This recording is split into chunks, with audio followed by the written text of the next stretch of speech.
উচ্চ মাধ্যমিকের পরে কি পড়বে ভাবছো? বিএ, বিএসসি, বিকম কি হবে পড়ে?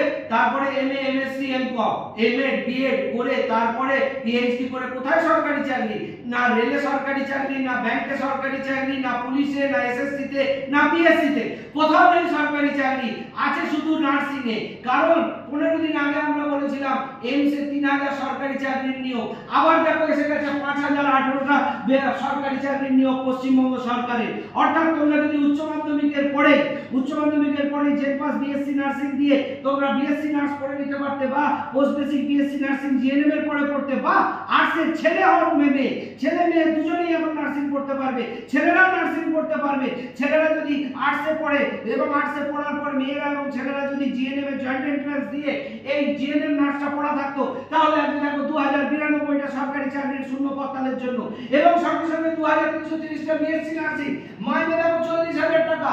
আবেদনের সময় দেখো 13/8/2025 থেকে 3/9/2025। অর্থাৎ এখন জেনারেল লাইন নিয়ে আর্টসে BA, BSc, BCom, MA, MSc, MCom পড়ে কোনো লাভ নেই। পড়তে হলে নার্সিং পড়ো এবং সরকারি কলেজে পড়ো, সরকারি কলেজে জয়েন্ট এন্ট্রান্স দিয়ে পড়ো। যদি সরকারি কলেজ থেকে একবার নার্সিং পড়ে বেরো, তোমাদের জন্য কিন্তু সরকারি চাকরিটা অপেক্ষা করছে। Paschimbanga recruitment for staff nurses grade 2